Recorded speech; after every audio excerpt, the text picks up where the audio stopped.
Welcome to SSI's Security Speaking podcast, brought to you by Security Sales and Integration. Each episode features thought leaders from throughout the professional security channel discussing technology, winning business practices, hot industry trends, and emerging opportunities. We appreciate your interest and encourage you to subscribe to Security Sales and Integration and its newsletters. Regularly visit securitysales.com for the latest news and follow SSI on social media. Thank you.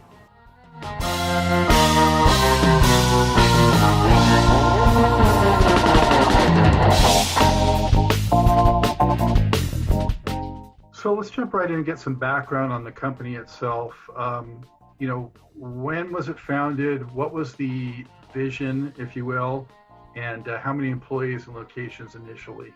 So whoever wants to jump in with some of those details. Sure, I'll take that. So we started in 2007, and it was our ultimate vision to retain our accounts in-house and be a full-service alarm company. At that point in time, though, there was some significant financial trouble in the U.S. economy. During our first summer was the summer of 2008. And so we do most of our account production during the summer with direct sales. And that was right at the same time that the capital markets were going through a big crisis. And there was no way we were going to start new credit facilities to be able to keep accounts. In fact, in 2008, 2009, we had trouble even finding places that would buy our accounts, freshly produced, fresh RMR with fresh contracts. Nobody had capital at that time. So we did ultimately find a home, for our accounts, and we continued to produce quite a few accounts over the next several years. Unfortunately, we got stuck in a dealer model for a while, and we worked very hard to get out of that. And Rob helped us with that, to break through, to get credit lines in place to start retaining our accounts, which we did gradually over time. We in 2012 we kept about 17% of our accounts, and then in 2013 we kept close to 30%, and then we kept ratcheting that up each year until, I believe, in 2017 we kept 100% of our accounts. And so that's kind of our road to ultimately get to where we wanted to be. But in the beginning, our vision was to retain the accounts in-house. Unfortunately, we got stuck selling them for a while, but we finally got to where we wanted to be. You asked about employees and locations. When we first started, most of our employees were sales and install related. We didn't have a lot of operations staff because we were selling the accounts. We needed some operations staff to support the salespeople and support the customer acquisition process. But we didn't really need ongoing customer service and billing and tech support and all of those things because they weren't our accounts. So over the years, we've ramped that up, and Dave can talk a lot about that because he built that within our operations.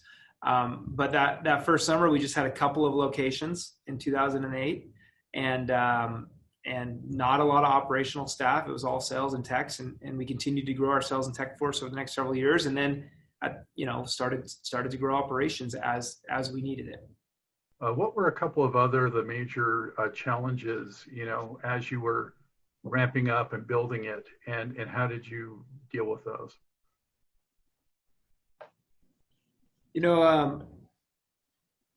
Sales volume is always a big challenge in the business, and in our environment here in Utah, it's a very competitive recruiting environment, and so to find the right salespeople and retain them and develop new salespeople to continue to have that pipeline of fresh talent coming in is always a challenge.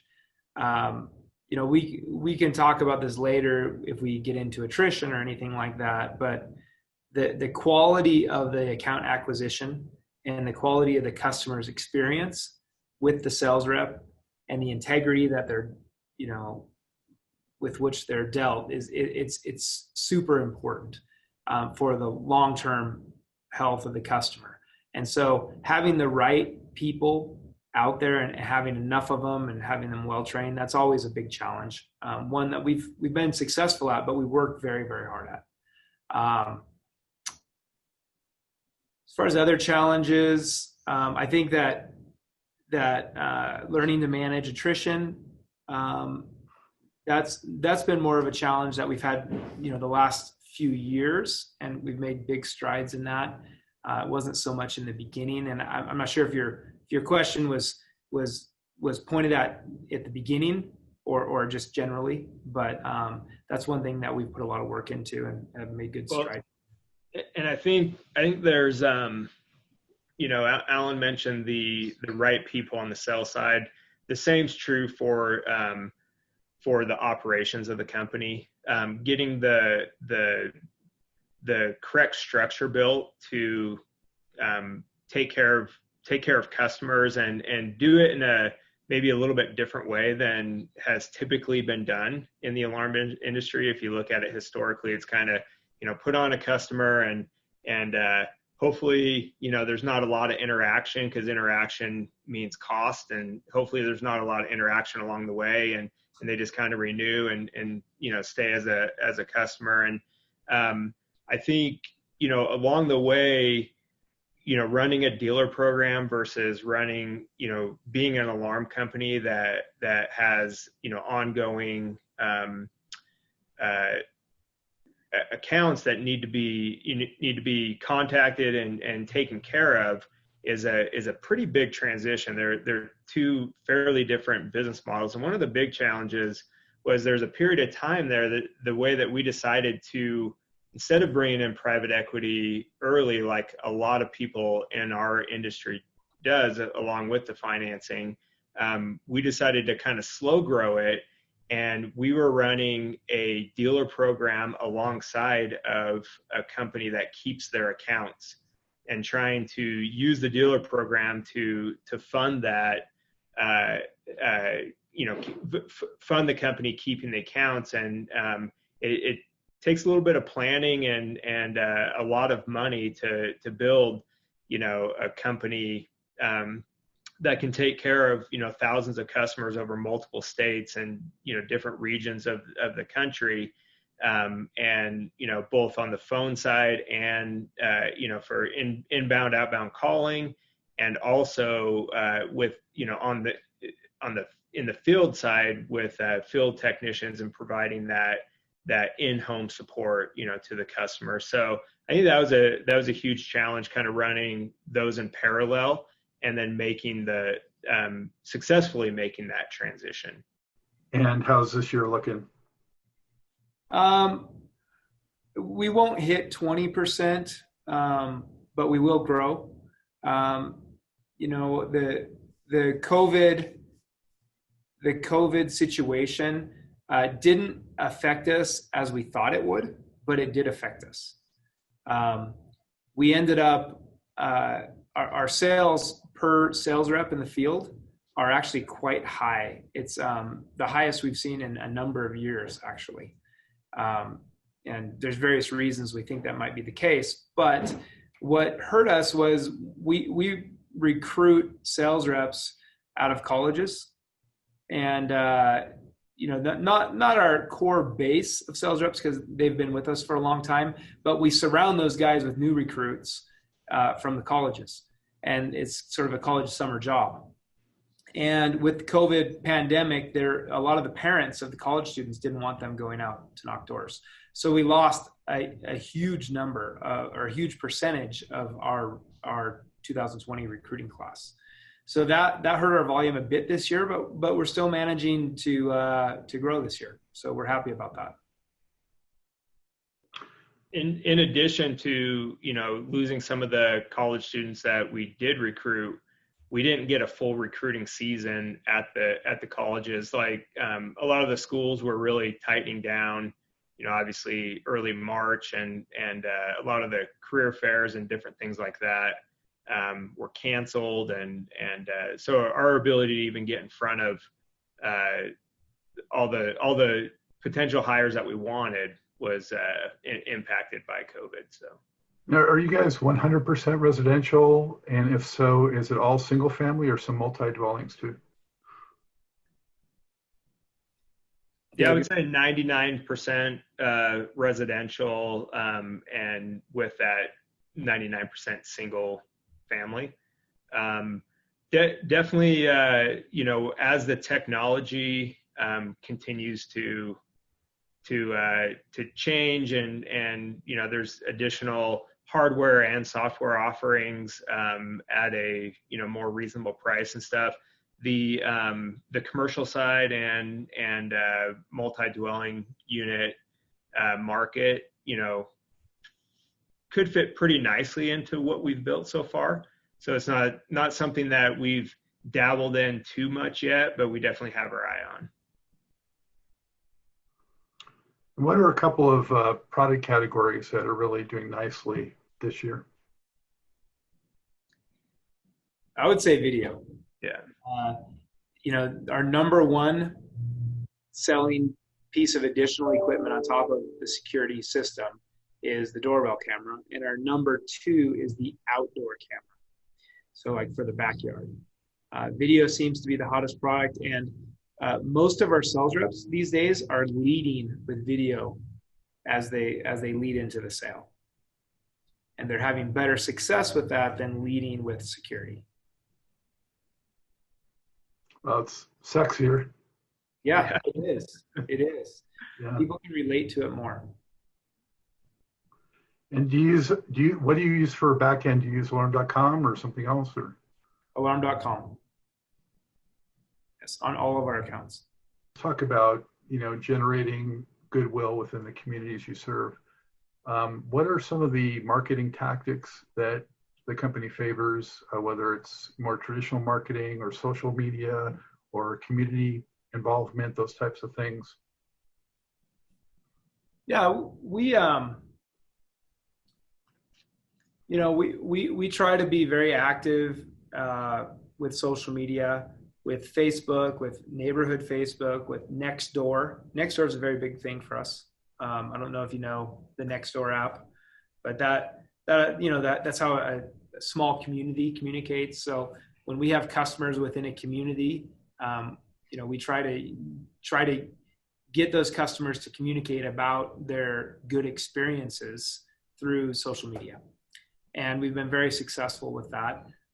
We do things, Scott, that I think help our reputation. For example, with our customers, we're always very flexible with the elderly. For example, we don't want bad experiences with the elderly. We're very protective of them.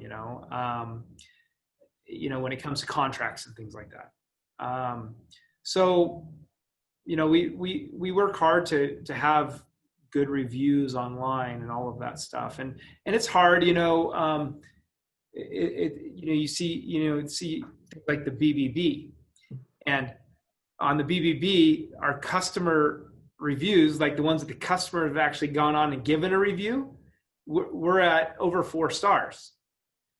Yet the BBB will give us a C, and it doesn't make any sense. And then you'll have another company with an A, and they have like 2 stars from the customers. And so there are some that it's really hard to figure out, but the ones where our customers can get on and talk about their experience, we've had very good results with that. And, like for example, on Google, we have over 4.5 stars on Google from our customers, so we've been able to ask our customers, and when our customers call in, good or bad, we ask every customer, hey, please leave us a review. Tell people what you think about us. We ask customers that, and it's been good for us to kind of, spread the good experiences and let people know about them. Do you do like a net promoter score or anything like that, or customer surveys and that sort of thing? I don't know. Do we have a net promoter score, Dave? Yeah, we do. Every person that calls in has the option to into our customer service has an option to take a survey at the end of their call, and rate their experience and that type of thing. And I think that's building toward a net promoter score. It's something that we've enacted the past year or so. So, and I think more and more customers are taking advantage of that. And it's the good, the bad, the ugly, right? But it gives us an insight into what the customers are thinking and their actual experience. So it points us in a direction to implement change and continue to create a better customer experience. We're never sitting still. What was that? We're never sitting still. Except for right now. Yeah. Alan, you mentioned about not being afraid to interact with the customer and that sort of thing, which was more the traditional old school alarm model. So in that vein, how do you communicate to customers all the different services and products that you're offering and try to maybe upgrade or upsell them or enhance the accounts? Yeah, Dave, you guys, operationally, we do a ton of that, but you've headed up. Yeah, so we have a customer lifecycle program that where there's specific touch points for every customer that becomes part of the AMP customer base. And then we also, with alarm.com, there's a lot of data available and what customers are using and not using and how often they're using it. So we try and use that data as a proactive or ways to kind of target our proactive outreach to customers to make them aware of potentially additional services that go nicely with what they are using, or if somebody isn't using something to try and ascertain why that is, whether it's a education or confidence in how to use it, or what happens if they make a mistake, and the old example of like, I don't want to make a mistake and the police show up, and that type of thing. So so we're always using data to drive our decisions and our actions. And then even on the doors that we knock, like as our guys are out in areas, some of the doors that they knock are our current customers. And they like to get a feel for, what the customer's experience has been, just kind of impromptu. It's a person that we're familiar with, but it's a cold call to that person, and trying to understand if they have any needs, if they're using their system, if they know anybody that's interested in, the same kind of service that they're being provided. So a lot of different avenues on that, and we sometimes do little test runs by market or by like I don't know if demographics the right word, but like for example, people that like our entire customer base that has a medical pendant, that had a medical or has a medical pendant, like when their system was installed, that's associated with their security and all that. We might reach out to them and let them know about some different medical items that might enhance their needs there. Or somebody that only has a doorbell. Alan mentioned one thing that we're seeing that's very popular is a doorbell in the front, outdoor camera in the back. We might reach out to that group and talk to them about outdoor cameras and some of the benefits there. So again, driven by data, making decisions and kind of catering our outreach accordingly. So a specific example of the life cycle, so you know what that means, is we have a specific communication that happens 3 days after install. We have specific communication that happens 1 month, 6 months, 3 months, 6 months, 1 year. And so that it's not that everybody's getting the same communication, all 26,000 customers. They're getting it according to how long they've been with the company. So we can bring them down a path that helps them feel comfortable and understand our culture and what they mean to us. Other examples of data are, if we can see, for example, with alarm.com, that certain customers are are really using their cameras a lot, then we would want to reach out to those customers to offer them additional video services because we know they're interested in it. And so that's a way to meet their needs and keep them happy as customers. And additionally, proactive outreach if we're seeing any trouble conditions with any of the sensors, not waiting for them to call in and have a customer service issue, but we're actually reaching out to them and saying, hey, we noticed that you have a trouble on this sensor. We want to get that taken care of, or low batteries, or you haven't been using your system or whatever, or you had an alarm. Is everything going okay? Like, what was it, a false alarm? Was it a real alarm? Is there some additional training that needs to happen, or a service that needs to happen? So, do you guys deal with do-it-yourself equipment at all? No, I mean we've dabbled, we've done some experimenting, but it's not a big part of our business at all. How do you see that as a competition out there? Well, it definitely is for a certain customer. There's a certain customer who's into that, who's one of those YouTubers that wants to watch how to do everything, and they figure it out and they do it on their own, and that's fine. And that customer may not be our customer. And who knows, 10 years ago, that might have been our customer, and now it's not anymore. Now it's a DIY customer, and that's okay, because there's another group of customers out there that don't want to mess with that.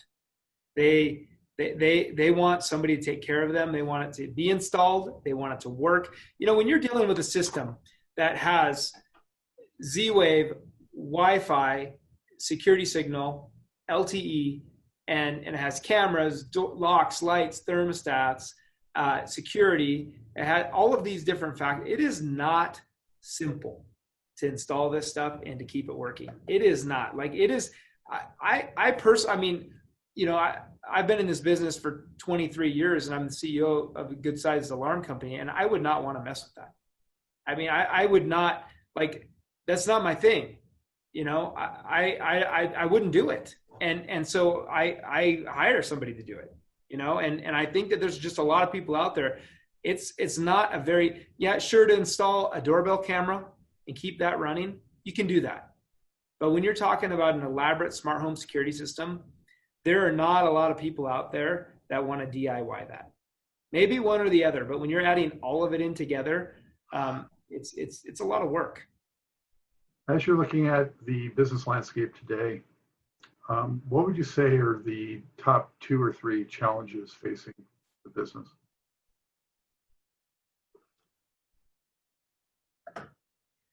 Well, I could start off with one. I think from a financing perspective, the capital markets kind of went into their shell at the end of last year. There were 1 or 2 large companies that had some problems, and the banking market for the alarm industry has always been very thin. I'm sure you know that, Scott. You've been around long enough to see it. And so a number of the banks that specialize in lending to the industry have pulled back. This is a cyclical thing. We've seen it every 5 to 7 years in the past, and I think we're going through that cycle right now. So that's going to slow the growth of the industry for some time, until it works itself through. For companies that grow internally, and even for those that make larger acquisitions, bank financing is essential to make the economics work. And without sufficient bank financing, that all slows down. Fortunately, it's such a durable industry with the recurring revenue and the high margins that can be driven from that the industry kind of flattens out and continues on and grows for a while. The companies that are highly stressed tend to disappear. Maybe they become acquired or merge with somebody. But I think for the next 12 to 18 months, it'll be challenging for companies to raise capital, and that creates opportunities for companies that have already put their capital load in place. So I think we're probably pretty well positioned right now because we were able to close our transactions last year and then the middle of this year, in spite of the contraction of the capital markets for the industry. which speaks well to what Alan and Dave have built in terms of their operations and the platform. So I think financing is one of the challenges at this point in time. Mm-hmm. Yeah, I agree with that for sure. That would be number one. I think that, for us, and this may be different for other companies, but the ability to recruit and train new sales talent. The younger generation, we're having to adapt as a company in training methods and sort of how we bring along new sales reps. And that's been a challenge. There was a period of time where we were having more sales reps quit after coming out and trying it for a week or two. And as a company, we have adapted, and we had those sales reps that did show up this summer, despite COVID, did extremely well. Our best retention that we've had in years, and we've developed new programs for that we're quite excited about. But that is a challenge, to keep that pipeline of new salespeople going, and so we'll continue to work hard on that. I think, well, I guess we'll all give one. I think technology is a challenge and an opportunity. I guess most challenges are opportunities also, depending on how you look at them. But keeping up with the technology, and then because it is continuing to change. We talked about this a little bit, but how you educate the customer on new technologies that are out there and new services that they can take part of. And it kind of goes into what Alan was just talking about, continuing to educate, new people to the industry and on the sales and operations side of the company, just all the different technology that's out there. A good example is, cell radios as they kind of entered the market, probably over 10 years ago now, as like a separate piece, and then integrated into the panel as a module or whatever. But then it was a great step forward for the industry. When it first started, it was kind of a backup, a cell backup to a POTS line, and then it became kind of a primary use of communication.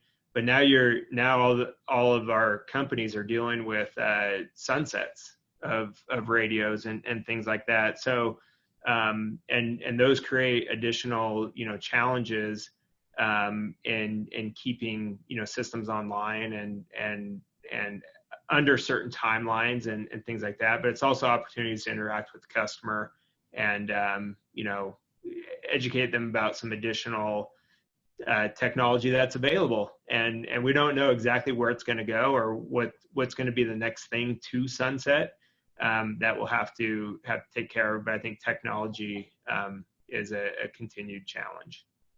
Which competitors concern you more, the local guys in those areas that you serve, or the nationals, or how do you see that competitive landscape? Yeah, that's a great question. When you look at players like Google and Amazon, I can easily sort of give you an argument that they're not going to be a factor in what we do, because we're full service, and we talked about the DIY stuff earlier, and I gave you that argument. And I believe that. But when you say what worries you, the national and regional and local competitors that do what we do, we already have them figured out. Like, we understand them, and they're a known. I would say that Google and Amazon are more of an unknown. And even though I can easily build an argument that they're not a factor, in the back of your mind, they're pretty big.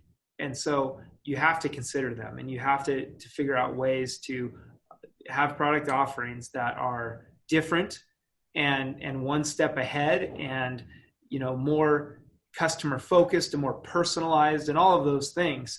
But I would say that if I had to pick a worry, not that I lose sleep about it, but that just something that we need to be sure that we stay ahead of, it would be the Google and Amazon type companies.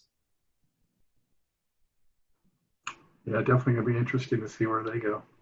It will be. I think they also, big names like that, Google, Amazon, Comcast, and,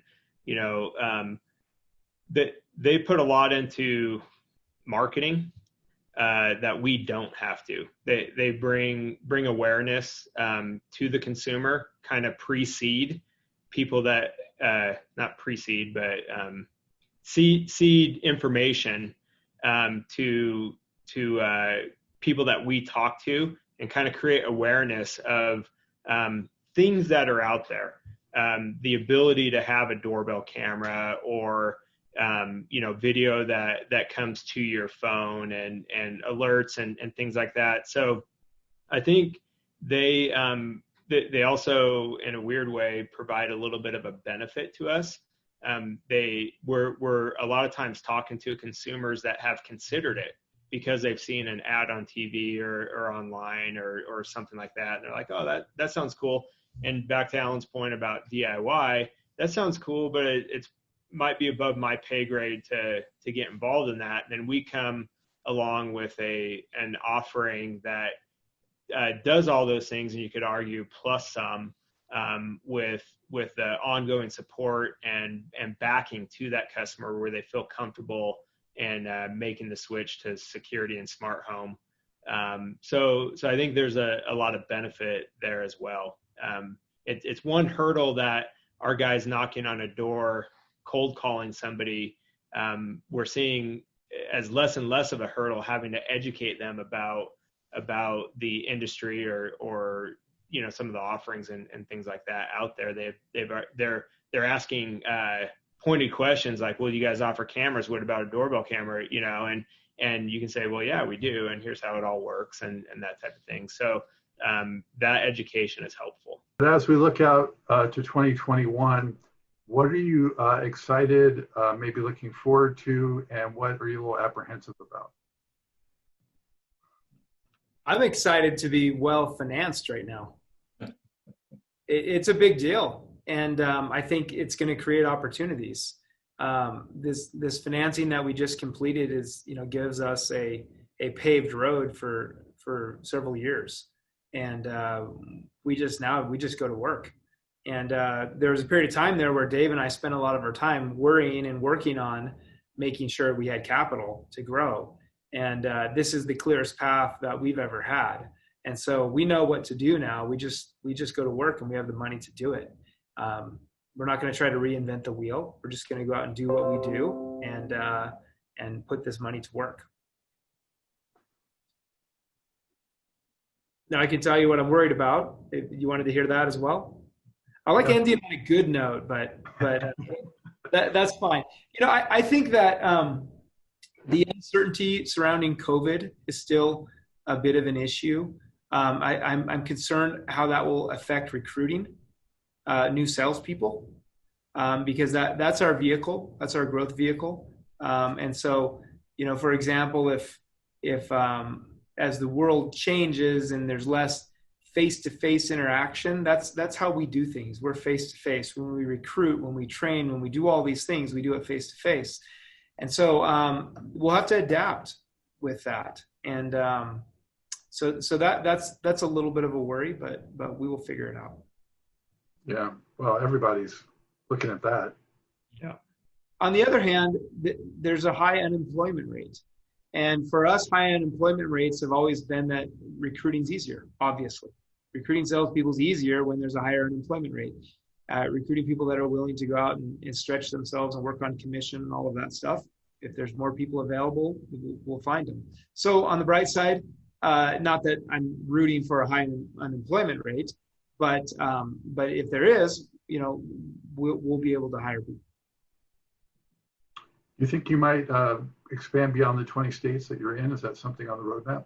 For sure. Yeah, we'll expand as opportunities arise. As we have certain states that we like the look of them, that we just haven't had the personnel yet to go in there. So as we grow, we'll add states for sure. but we do like geographic concentration. We are not a company that spreads our accounts all over the place. We want to have thousands of accounts in each market. That's how we can give them good service.